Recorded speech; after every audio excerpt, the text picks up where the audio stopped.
Welcome to Ashmathi vlog. இன்னைக்கு vlog வந்து பாத்தீங்கன்னா வெள்ளிக்கிழமை அக்ஷய திருதி விலாக் தான் பார்க்க போறோம். அக்ஷய திருதி அன்னைக்கு நான் என்ன செஞ்சேன், எங்க போனன்றத இந்த விலாக்ல வந்து உங்களோட ஒன்னொன்னா ஷேர் பண்ணிக்கிறேன். இன்னைக்கு வெள்ளிக்கிழமை பாத்தீங்கன்னா பொழுது விடிஞ்சு போச்சு. நான் அந்த ஜன்னலை பார்த்தாலே தெரியும். ஒரு 2:45 போல எந்திரிச்சேன். அதுக்கப்புறம் பாத்தீங்கன்னா ஒரு 4 மணிக்கு 4:30 மணிக்கு அப்படி எந்திரிச்சுக்கலாம்னு சொல்லிட்டு படுத்திருந்தேன். நான் நைட்டே அலாரம் வைக்கலாம் தான் நினைச்சிருந்தேன். என் மேல உள்ள ஒரு நம்பிக்கையில வந்து சரி எந்திரிச்சுல, நம்ம தான் எந்திரிச்சுன்னு நினைச்சாலே அந்த டைமுக்கு வந்து எந்திரிச்சிருமே அப்படின்னு சொல்லிட்டு அசால்ட்டா படுத்தேன். கடைசியில பாத்தீங்கன்னா 5 மணிக்கு மேல ஆயிடுச்சு எந்திரிக்கிறதுக்கு. இந்த அவை சம்மிகளை வந்து கமலஹாசன் சார் வந்து எந்திரிச்சு அவசர அவசரமா பண்ணுவார் இல்லையா, அந்த மாதிரி கதையா தான் அன்னைக்கு ஆச்சு எனக்கு. வாசல் தெளிச்சு கோலம் எல்லாம் போட்டுட்டு நைவேத்தியத்துக்கு வந்து கற்கண்டு சாதம் வைக்கிறதுக்காக அதை வந்து ரெடி பண்ணியிருந்தேன். ஃபர்ஸ்ட் மஞ்சள் குங்குமம் வச்சுட்டு அதை வந்து ரெடி பண்ணியிருந்தேன். அக்ஷய திருதி அன்னைக்கு பாத்தீங்கன்னா 10th வந்து ரிசல்ட் வந்து சொல்லியிருந்தாங்க. எங்க வீட்டுல பாத்தீங்கன்னா 2 பசங்க வந்து எங்க ஓரத்தி பசங்க வந்து 10th நல்ல மார்க் தான் எடுத்திருந்தாங்க. குக்கர்ல வந்து சாதம் வச்சுட்டு அதுக்கப்புறம் நிலைவாசல்ல வந்து பாத்தீங்கன்னா மாக்கோலம் வந்து மிஸ் ஆயிடுச்சு. இன்னைக்கு அரிசி மாவுல தான் வந்து அந்த அச்சு வந்து வாங்கியிருந்தேன் இல்லையா, அது வந்து போடாம அப்படியே இருந்தது.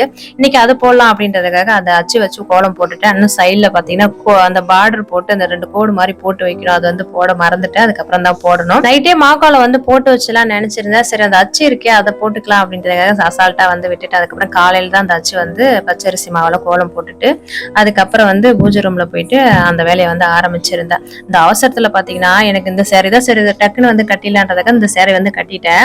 இந்த தலையில பூ வைக்கிறதுக்கு அந்த டைம்ல வந்து பின்னே கிடைக்கல. சரி இருக்கிறதே இருக்குது, இந்த ஊக்கால வந்து பூ வச்சுக்கலான்றதுக்கு அந்த அவசரத்துல பாருங்க ஊக்கால வந்து பூ வச்சிருக்கேன். நான் எந்த டைமும் இந்த மாதிரி வச்சது கிடையாது.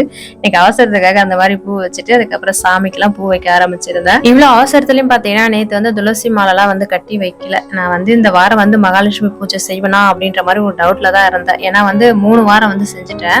4வது வாரம் வந்து அந்த 5 days ப்ராப்ளம் வந்துரும் அப்படின்னு சொல்லிட்டு யோசிச்சிருந்தேன். அதுக்கப்புறம் பாத்தீங்கன்னா எப்படியே கடவுள் புண்ணியத்துல வந்து முடிஞ்சிருச்சு. இதுக்கப்புறம் வந்து இன்னைக்குதான் வந்து செஞ்சிருந்தேன். அதனால நேத்து வந்து துளசி எல்லாம் வந்து கட்டி வைக்கல. அதனால இன்னைக்கு காலையில எந்திரிச்சுதான் அந்த அவசரமா வந்து துளசி பறிச்சு வந்து மாலை வந்து கட்டி பெருமாளுக்கு வந்து போட்டேன். அப்படியே மகாலட்சுமி போட்டோ இதெல்லாம் எடுத்து வச்சு பூஜை கணது எல்லாமே ரெடி பண்ண ஆரம்பிச்சிருந்தேன். நிறைய பேர் வந்து அக்ஷய திருதி அன்னைக்கு மகாலட்சுமி பூஜை, லட்சுமி குபேர பூஜை வந்து செய்யறேன்னு சொல்லியிருந்தீங்க. யாரெல்லாம் வந்து செஞ்சீங்க அப்படின்ட்டு கமெண்ட்ல வந்து சொல்லுங்க. இந்த 4வது வர மகாலட்சுமி பூஜை இன்னும் 1 வாரம் இருக்கு. 5 வாரம் வந்து செஞ்சது வந்து கம்ப்ளீட் பண்ண எனக்கு ரொம்ப சந்தோஷம். தொடர்ந்து வந்து பண்ணிட்டேன். எனக்கு ஏதாவது ஒரு வாரம் வந்து தடங்களாகும்னு நினைச்சிருந்தேன். அது மாதிரி தடங்களாகாம மகாலட்சுமி தாயார் வந்து எனக்கு 5 வாரம் பண்றதுக்கான ஒரு வாய்ப்பு வந்து எனக்கு கொடுத்திருந்தாங்க. இந்த 4வது வாரம் பண்ணதுதான் எனக்கு ரொம்ப டாஸ்கா இருந்தது. அக்ஷய திருதி அன்னைக்கு வெள்ளிக்கிழமை மகாலட்சுமி பூஜை 4வது வாரம் பண்ணுவோமா அப்படின்னு சொல்லிட்டு ரொம்ப ஒரு இதா இருந்தேன். அதுக்கப்புறம் நல்லபடியா பண்ணி முடிச்சிட்டேன். இந்த அக்ஷய திருதி அன்னைக்கு நான் வந்து நகையெல்லாம் எப்பவுமே வாங்க கிடையாது. ஏன்னா நகை விக்கிற விலைக்கு உண்மையா போய் நம்ம அந்த நடுத்தர குடும்பம் எல்லாம் போய் வாங்கவும் முடியாது. அந்த அளவுக்கு தான் இருக்கு நகை விலை. எனக்கு தெரிஞ்சு 1 கிராம்லாம் வந்து 800 ரூபாய், 2 கிராம் வந்து 1500 இந்த மாதிரிலாம் இருந்து நான் பாத்திருக்கேன். சின்ன வயசுல சொல்றேன். இப்ப வந்து பாத்தீங்கன்னா 1 பவுன் 60,000க்கு மேல வந்து போயிட்டு இருக்கு. இன்னும் கூடிய சீக்கிரத்துல வந்து 1 பவுன் வந்து 1 லட்சம் ரூபாய் ஆனாலும் ஆச்சரியப்படுறதுக்கு இல்ல. அப்படிதான் வந்து கடன்னு ஏறிட்டு போகுது தங்க விலை. ஆனா குறையிறது மட்டும் பாத்தீங்கன்னா 200 ரூபாய் 100 ரூபாய் இந்த மாதிரி குறையுது. ஏறது மட்டும் 2000 ரூபாய் இந்த மாதிரி ஏறிட்டு போயிட்டு இருக்கு. இதனாலே தங்கத்து மேல இருக்கிற ஆசையை வந்து எல்லாருக்கும் வந்து போயிடுச்சுன்னு சொல்லலாம். எனக்கு வந்து பெருசா வந்து தங்கத்து மேல ஆசை எல்லாம் கிடையாது. கடவுள் வந்து எனக்கு இதுக்கப்புறம் தங்கத்தை கொடுன்னு நான் கேட்கவும் கிடையாது. இருக்கிற தங்கமே வந்து எனக்கு நிரந்தரமா இருந்தா போதும். அடகுல இருக்கிறது இந்த மாதிரி இருக்கிறது மட்டும் நிரந்தரமா இருந்தா போதுன்னு தான் நினைக்கிறேன். நிறைய பேர் இந்த அக்ஷய திருதி அன்னைக்கு வந்து நகை சேரணுன்றதுக்காக நிறைய பேர் கடன் வாங்கியாச்சும் ஒரு மூக்குத்தி ஒரு கம்மலாச்சும் வாங்கணுன்றதுக்காக வாங்குவாங்க. அது உண்மையிலேயே வந்து தப்பு. அக்ஷய திருதி அன்னைக்கு பாத்தீங்கன்னா நம்மளுக்கு வந்து இந்த அக்ஷய மட்டும் நம்மளுக்கு சேரணும்னு சொல்லுவாங்க. சாப்பிடுறது இருந்தாதான் நம்மளுக்கு மீதி எல்லாம் கிடைக்கும் இல்லையா. அதனால அந்த பொருள் தான் நம்மளுக்கு ரொம்ப முக்கியம். அதனால அந்த நாள்ல அந்த மாதிரி பொருட்களை வாங்குறது ரொம்ப ரொம்ப நல்லது. அன்னைக்கு அக்ஷய திருதி அன்னைக்கு பாத்தீங்கன்னா நம்ம தானம் கொடுக்கறது ரொம்ப ரொம்ப நல்லது. அதை விட எப்பவுமே பாத்தீங்கன்னா ஒரு பழமொழி சொல்லுவாங்க, இறக்கிற கிணறு தான் வந்து சொரக்கணும். அந்த மாதிரி நம்ம வந்து ஒரு நம்மளால முடிஞ்சது ஏதாவது ஒண்ணு தானம் பண்ணணும். நம்மளால பெருசா முடியலனாலும் ஒரு 2 பேர் 3 பேருக்கு இந்த மாதிரி நம்மளால முடிஞ்சது வந்து அன்னைக்கு ரொம்ப நல்லது அன்னைக்கு கொடுக்கறது. அதுக்கப்புறம் பாத்தீங்கன்னா மகாலட்சுமி பூஜை வந்து செய்ய ஆரம்பிச்சு ஆரம்பிச்சிட்டேன். இன்னைக்கு மகாலட்சுமியோட 108 போற்றிகளை தான் வந்து சொல்லியிருந்தேன். இன்னைக்கு வந்து கனகதாரா ஸ்லோகம் படிக்கிறது ரொம்ப ரொம்ப நல்லது. அதுக்கப்புறம் நான் போற்றிகள் சொல்லிட்டு லாஸ்டா வந்து கனகதாரா ஸ்லோகம் வந்து படிச்சிருந்தேன். ஒரு சிஸ்டர் மகாலட்சுமி பூஜை 3வது வாரத்துல வந்து லட்சுமி குபேருக்கு வந்து நம்ம 5 ரூபா காயின் வந்து போற்றிகள் சொல்லி பண்றோம்ல, அது வந்து நான் பண்றது இல்லை அப்படின்னு சொல்லியிருந்தேன். அவங்க இல்ல பண்ணலாம் தாராளமா பண்ணுமான்னு சொல்லியிருந்தாங்க. அதனால இன்னைக்கு வந்து அந்த காயின் தான் வச்சு மகாலட்சுமி பூஜைக்கு வந்து அர்ச்சனை வந்து பண்ணியிருந்தேன். நான் எப்பவும் பண்றதா ரொம்ப சிம்பிளா தான் வந்து பண்ணியிருந்தேன். ரொம்ப வந்து பெருசாலாம் பண்ணல. அதுக்கப்புறம் வெத்தலைப்பாக்கு, வாழைப்பழம், நெல்லிக்கனி வச்சிருந்தேன். நைவேத்தியத்துக்கு வந்து கற்கண்டு சாதம் வச்சிருந்தேன். மற்றபடி வேற எதுவும் இல்லை. சிம்பிளா எப்பவும் பண்ற மாதிரி தான் அன்னைக்கு வந்து நான் பண்ணியிருந்தேன். போற்றிகெல்லாம் சொல்லிட்டு அதுக்கப்புறம் தீப தூப ஆராதனை வந்து காமிச்சிருந்தேன். இன்னைக்கு 6 to 7 வந்து முடிச்சோம்னு நினைச்சிருந்தேன். ஆனா வந்து இன்னைக்கு லேட் ஆனதால வந்து பாத்தீங்கன்னா ஆரம்பிச்சுட்டேன். 6:30 அந்த மாதிரி டைம்ல வந்து ஆரம்பிச்சுட்டேன். ஆனா முடிக்கிறதுக்கு வந்து பாத்தீங்கன்னா 7 மணிக்குள்ள என்னால முடிக்க முடியல. அது வந்து கொஞ்சம் லேட் ஆயிடுச்சு. அந்த வாரம் பாத்தீங்கன்னா அது ஒரு எனக்கு குறைவா இருந்தது. என்னடா இது, நம்ம 6 மணிக்கு கரெக்டா ஆரம்பிச்சு 6:30க்கு இந்த மாதிரிலாம் வந்து பூஜை பண்ணி முடிச்சிருவோம். இன்னைக்கு வந்து கொஞ்சம் லேட் ஆனதால இன்னைக்கு வந்து கொஞ்சம் லேட் ஆயிடுச்சு. மற்றபடி பாத்தீங்கன்னா எனக்கு ரொம்ப சிறப்பா வந்து இன்னைக்கு பண்ணியிருந்தேன். இந்த ஒரு வாரமும் நான் மகாலட்சுமி பூஜை பண்றப்ப பாத்தீங்கன்னா நான் நினைக்கிறதுலாம் வந்து நடக்குது. உண்மையிலேயே 3வது வாரம் வந்து நான் மகாலட்சுமி பூஜை வந்து செஞ்சிருந்தேன் இல்லையா, சடனா வந்து நம்மளுக்கு நம்ம ஒரு விஷயம் வந்து நினைக்கவே இல்லாம கையில வந்தா எப்படி இருக்கும், அந்த மாதிரிதான் ஒரு விஷயம் வந்து நடந்திருந்தது. இந்த மாதிரி வந்து ஒண்ணு நடக்கும் போது அது மேல இருக்கிற அபிப்பிராயம் வந்து இன்னும் கூடிக்கிட்டே தான் போகுது. அந்த மாதிரிதான் இருந்தது எனக்கு. போன 2வது வாரம் மகாலட்சுமி பூஜையிலயும் வந்து அந்த மாதிரி நடந்திருந்தது. 3வது வாரம் மகாலட்சுமி பூஜையிலயும் அந்த மாதிரி நடந்திருந்தது. எனக்கு உண்மையிலேயே ரொம்ப சந்தோஷமா இருந்தது. அதுக்கப்புறம் வந்து பாத்தீங்கன்னா துளசி மாடத்துக்கு வந்து தண்ணி ஊத்திட்டேன். இது வந்து பாத்தீங்கன்னா ஒரு 7:45 வந்து டைம் ஆயிடுச்சு. நான் கனகதாரெல்லாம் ஸ்லோகெல்லாம் வந்து படிச்சு முடிச்சுட்டு வர்றதுக்கு. அதுக்கப்புறம் பூஜை ரூம்ல வந்து பாத்தீங்கன்னா கள்ளழகர் வந்து மதுரையில இருந்து வந்திருக்காரு. இவர் மதுரைக்கு போயிருந்தாரு இல்லையா, அங்க வந்து இந்த போட்டோ வந்து வாங்கிட்டு வந்திருந்தாரு. இன்னைக்கு வந்து அழகா வந்து பன்னீரால நம்ம தொடச்சிட்டு மஞ்சள் குங்குமம்லாம் வைக்கலாம்னு வந்து நினைச்சிருந்தேன். இந்த அவசரத்திலேயே வந்து பாத்தீங்கன்னா வைக்கல, அப்படியே பூ மட்டும் வச்சு பூஜை மட்டும் பண்ணியிருந்தேன். இந்த போட்டோவும் அங்கதான் வாங்கிட்டு வந்திருந்தாரு. அதுக்கப்புறம் வந்து மரக்கா வந்து வாங்கிட்டு வந்திருந்தாரு. இந்த மரக்கா வந்து பாத்தீங்கன்னா கொஞ்சம் பெருசா வாங்கிட்டு வந்திருந்தா அன்னபூர்ணி தாயாரை வந்து அதுல அரிசி போட்டு உட்கார வச்சிருக்கலாம். ரொம்ப குட்டியா வாங்கிட்டு வந்ததால உட்கார வைக்க முடியல. அதான் ஒண்ணு குறையா இருந்தது. அப்படியே மரக்கால வந்து அரிசி போட்டு வைக்கலாம் போல இருக்கு, அப்படிதான் இருந்தது. நான் வந்து அப்பயும் வந்து உட்கார வச்சு பாக்குறேன், இந்த மரக்கால வந்து அன்னபூர்ணி தாயார் வந்து உட்காடுறாங்களா அப்படின்ற மாதிரி. கொஞ்சம் பெருசா இருந்த மாதிரிதான் இருந்தது. ஆனா பாக்குறதுக்கு வந்து ரொம்ப அழகா இருந்தது இந்த மரக்கா. இந்த மரக்கா எங்க வாங்கிட்டு வந்தாங்கன்னா திருப்பரங்குன்றத்துல முருகப்பெருமானோட 1ஆம் படை வீட்டுல வந்து வாங்கிட்டு வந்தாங்க. எங்கன்னா இந்த மாதிரி கோயிலுக்கு வந்து போயிருந்தாருன்னா அங்க ஞாபகமா ஏதாவது ஒண்ணு வாங்கிட்டு வந்துருவாரு. அந்த மாதிரி ஏதாவது வாங்கிட்டு வரல, நான் ஏதாவது சொல்லுவேன்றதுக்காக அதுக்காக ஏதாவது ஒண்ணு வாங்கிட்டு வந்துருவாரு. இந்த பாட்டில் இருக்கிற தண்ணி வந்து அழகர் கோயில்ல வந்து ராக்காய் தீர்த்தம்னு சொல்லிட்டு அது வந்து பாட்டில் எடுத்துட்டு வந்து வச்சிருந்தாரு. சரி வீடெல்லாம் தொடச்சிட்டு தெளிக்கலான்றதுக்காக வச்சிருக்கேன். இந்த மாதிரி நம்ம வீட்டுல வந்து பூஜை பண்ணாலே அன்னைக்கு வந்து நம்ம வீடே வந்து பாக்குறதுக்கு அவ்வளவு பாசிட்டிவா இருக்கும். நம்ம ஹால்ல இருந்து கிச்சனுக்கு வரப்ப பாத்தீங்கன்னா அந்த மகாலட்சுமி பூஜை செஞ்சிருந்தால அதை வந்து ஒரு கண்ணு வந்து பாத்துட்டே போவோம். அந்த மாதிரிதான் இருக்கும் அன்னைக்கு டே ஃபுல்லா எனக்கு. அதுக்கப்புறம் வந்து அப்பா வந்து கத்திரிக்காய் எடுத்துட்டு வந்திருந்தாரு. ரொம்ப நாளுக்கு அப்புறம் இப்பதான் கத்திரிக்காய் வந்திருக்கு போல இருக்கு. அதுக்கப்புறம் வந்து எடுத்துட்டு வந்திருந்தாரு. இந்த கத்திரிக்காய் வச்சு சரி கத்திரிக்காய் சாம்பார் மாதிரி கடையில் மாதிரி பண்ணிடலாம் தோசைக்குன்றதுக்காக அந்த மாதிரி வந்து அரிஞ்சு வந்து கத்திரிக்காய் போட்டு கடையில் பண்ணிட்டேன். இந்த பாட்டி வந்து பாத்தீங்கன்னா டெய்லியுமே சாப்பாட்டுக்கு வந்துருவாங்க. ஏதாவது ஒரு நாள் வரமாட்டாங்க, மற்றபடி சாப்பாட்டுக்கு வந்துருவாங்க. அதனால இன்னும் பசங்களாம் சாப்பிடல.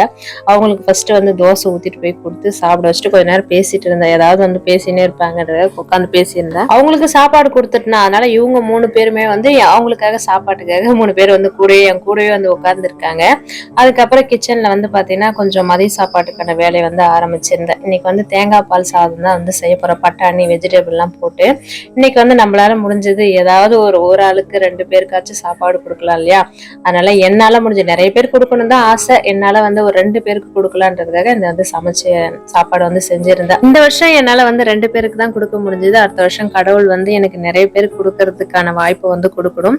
கடவுளுக்கு தெரியும் நாங்க எந்த நிலைமையில இருக்குன்ட்டு. அதனால ஒரு 2 பேருக்கு நம்மளால முடிஞ்சது கொடுக்கலான்றதான் செய்ய ஆரம்பிச்சிருந்தேன். குக்கரை பார்த்த உடனே நிறைய பேருக்கு செய்யற மாதிரிதான் தெரியும். ஆனா வந்து குக்கர் வந்து சின்ன குக்கரா இருக்கா, அதனால அதுக்கப்புறம் வந்து என்கிட்ட இந்த குக்கர் தான் இருக்கு. இன்னொரு குக்கர் இருக்கு, அது வந்து வார் இல்ல, அது வந்து விசில் வராதுன்றதால இவ்வளவு பெரிய குக்கர் வந்து வச்சிருக்கேன். தேங்காய் பால் சாதத்துக்கு நார்மல் நம்ம வெஜிடபிள் சாதம் செய்வோம் இல்லையா, அதே தான். தேங்காய் பால் வந்து இப்ப 4 படி வந்து தண்ணி ஊத்துறோம்னா 2 படிக்கு வந்து தேங்காய் பால் வச்சுக்கிட்டு மீதி 2 படி வந்து தண்ணி சேர்த்துக்க வேண்டியதுதான். மற்றபடி பாத்தீங்கன்னா நார்மல் நம்ம செய்யற மாதிரி தான். அது வந்து ஒரு பக்கம் வந்து குக்கர்ல விசில் வச்சுட்டு அதுக்கப்புறம் காலிஃபிளவர் அது மாதிரி எதனாவது கடத்தல இருந்தா வாங்கிட்டு வான்னு சொல்லியிருந்தேன். சீசன் உனக்கு எப்ப பார்த்தாலும் கிடைக்குமா அப்படின்றத அவர் சொல்லியிருந்தாரு. அதனால எனக்கு வெங்காயம் இருந்தது, அதை போட்டு நம்ம 65 மாதிரி வெங்காயம் பக்கோடா மாதிரி போட்டு கொடுத்துடலான்னு அந்த மாதிரி வந்து பக்கத்துல வந்து போட்டிருந்தேன். வெறும் தேங்காய் பால் சாதம் வந்து சாப்பிட்றதுக்கு ஒரு மாதிரியா இருக்கும். வெஜிடபிள் குருமா மாதிரி செய்யலான்னு பார்த்தேன். அது வந்து ரொம்ப வேலை எடுக்கும் போல இருக்கு. 1 to 2 வந்து சுக்கரவரையில வந்து கோவிலுக்கு போலான்னு நினைச்சிட்டு இருந்தேன்.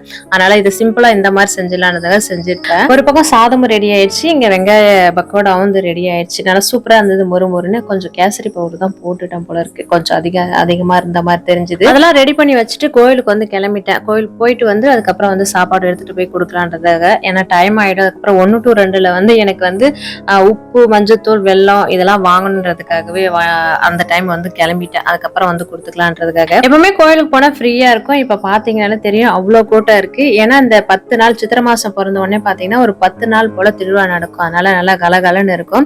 10 ஊர் சேர்ந்து இந்த திருவிழா வந்து நடத்துவாங்க. கடைசி நாள் வந்து திருத்தேர் வந்து வீதி உலா வருவாங்க. அதனால வந்து பாத்தீங்கன்னா அவங்கவுங்க குலதெய்வத்துக்கு வந்து பொங்கல் வச்சுட்டு காது குத்துறது இந்த மாதிரி கோவில்ல வந்து நடக்கும். சாமி போய் தரிசனம் பண்ணிட்டு அதுக்கப்புறம் வந்து நவகிரக பகவானுக்கு வந்து விளக்கேத்துறதுக்கு வந்துட்டேன். இன்னைக்கு அக்ஷய திருதி அன்னைக்கு சுக்கரவாரையில போய் உப்பு, மஞ்சத்தூள் இதெல்லாம் வாங்கணும்னு வந்து நினைச்சிட்டு இருந்தேன். கடைக்கு போய் பார்த்தா கடையில வந்து உப்பு பாக்கெட்டே இல்லையா. அந்த அளவுக்கு எல்லாம் வந்து உப்பு வாங்கிட்டு போயிட்டு இருக்காங்க. அதுக்கப்புறம் வேற கடையில போயிட்டு உப்பு, மஞ்சத்தூள் இதெல்லாம் வந்து வாங்கிட்டு வந்திருந்தேன். அன்னைக்கு வந்து நான் சொல்லவே இல்லை. நான் வந்து சுக்கரவாரையில வாங்கலாம்னு சொல்லிட்டு நான் ஐடியா பண்ணி இவர்கிட்ட நான் உப்பே சொல்லவே இல்லை கடைக்கு போறப்ப. அவர் வந்து இன்னைக்கு உப்பு வாங்கணும்னு சொல்லிட்டு அவர் வந்து ஒரு பாக்கெட் வந்து வாங்கிட்டு வந்திருந்தாரு. அதுக்கப்புறம் நான் ஒரு பாக்கெட் வந்து வாங்கியிருந்தேன். இந்த மாதிரி இன்னைக்கு 2 பாக்கெட் வந்து உப்பு வாங்கிட்டு வந்திருந்தோம். கடைக்காரே சொல்லியிருந்தாரு, இந்த அளவுக்கு உப்பு ஆகும்னு தெரிஞ்சிருந்தா நான் ஒரு 2 மூட்டை எக்ஸ்ட்ரா வந்து வாங்கி வச்சிருப்பேன், எனக்கு தெரியாம போயிடுச்சு அப்படின்னு வந்து சொல்லியிருந்தாரு. அந்த அளவுக்கு வந்து நிறைய பேர் வந்து உப்பு வாங்கிட்டு போயிட்டாங்க அப்படின்னு வந்து சொல்லியிருந்தாரு. அதுக்கப்புறம் விளக்கெல்லாம் போட்டுட்டு அதுக்கப்புறம் வந்து சாமி நல்லா தரிசனம் பண்ணிட்டு வீட்டுக்கு வந்தாச்சு. வீட்டுக்கு வந்தோடனே பாத்தீங்கன்னா வாங்கிட்டு வந்ததை பூஜை ரூம்ல வச்சுட்டு இன்னைக்கு போல எப்போ எங்க வீட்டுல நிறைஞ்சிருக்கணும் இதே மாதிரி அப்படின்னு சொல்லிட்டு கடவுள்கிட்ட வேண்டிட்டு அதுக்கப்புறம் போய் சாப்பாடு ஓபன் பண்ணி எப்படி வந்திருக்குன்னு பாத்திருந்தேன். ரொம்ப நல்லா இருந்தது. பட்டாணி தான் வந்து என்கிட்ட பச்சை பட்டாணி இல்லாம அந்த மஞ்சள் கலர்ல பட்டாணி இருக்கும் இல்லையா, அந்த பட்டாணி தான் வந்து போட்டிருந்தேன். பச்சை கலர்ல போட்டிருந்தா நல்லா பச்சை பசேர்னு தேங்காய் பால் சாதத்துக்கு நல்லா வெள்ளையா தெரிஞ்சிருக்கும்.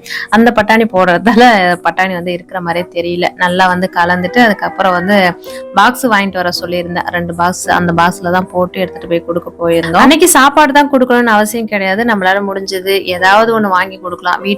வீட்டுக்காக அரிசி, தோரம்பருப்பு ஏதாவது எதனா இல்லாதவங்க இருப்பாங்க இல்லையா, அவங்களுக்காக வாங்கி கொடுக்கலாம். அதுக்கப்புறம் ஜாக்கெட் பிட்டு ஏதாவது நம்ம வீட்டுல படிச்சு அதையும் எடுத்துட்டு போய் கொடுக்கலாம். இந்த மாதிரி நம்ம வந்து கொடுக்கறது ரொம்ப ரொம்ப நல்லது. நான் வந்து திடீர்னு தான் யோசிச்சேன், சார் 2 பேருக்கு வந்து சாப்பாடு கொடுக்கலாம் அப்படின்ற மாதிரி. வருஷம் நினைப்பேன், ஏதாவது ஒரு வருஷம் வந்து நம்ம சாப்பாடு கொடுக்கணும், நம்மளால முடிஞ்ச அளவுக்கு கொடுக்கணும்னு நினைப்போம். ஆனா அது நிறைவேறாது. இந்த வருஷம் வந்து எனக்கு 2 பேருக்கு கொடுத்து எனக்கு ரொம்ப சந்தோஷமா இருந்தது. நம்மளால ஒரு 2 பேருக்கு வந்து சாப்பாடு கொடுத்தோமே அப்படின்ற மாதிரி எனக்கு ரொம்ப சந்தோஷமா இருந்தது. இந்த வருஷம் எனக்கு வந்து 2 பேருக்கு கொடுக்கறதுக்கான கடவுள் வந்து வாய்ப்பு கொடுத்திருந்தாரு. அடுத்த வருஷம் எனக்கு நிறைய பேருக்கு கொடுக்கறதுக்கான வாய்ப்பு வந்து கொடுக்கணும்னு சொல்லிட்டு கடவுள்கிட்ட வேண்டிக்கிட்டு அதுக்கப்புறம் வந்து சாப்பாடு போய் கொடுத்துட்டு வந்துட்டோம். இது வந்து இது பேக் பண்றத கூட வீடியோ எடுக்க கூடாது சொல்லியிருந்தாரு. அவருக்கு வந்து இந்த கொடுக்கறது இதெல்லாம் வந்து வீடியோ எடுக்கிறது வந்து பிடிக்காது. அதுக்கப்புறம் கொடுத்துட்டு வந்துட்டு அதுக்கப்புறம் நாங்களும் வந்து சாப்பிட ஆரம்பிச்சிட்டோம். சூப்பரா இருந்தது தேங்காய் பால் சாதம். அன்னைக்கு அட்சய திருதி அன்னைக்கு எனக்கு சிறப்பான நாளா இப்படிதான் இருந்தது. உங்களுக்கு எப்படி போச்சுன்னு சொல்லிட்டு கமெண்ட்ல சொல்லுங்க. இந்த வீடியோ பிடிச்சிருந்தா லைக் பண்ணுங்க. இப்பதான் என்னோட சேனலை ஃபர்ஸ்ட் டைம் பாக்குறீங்கன்னா மறக்காம சப்ஸ்கிரைப் பண்ணுங்க.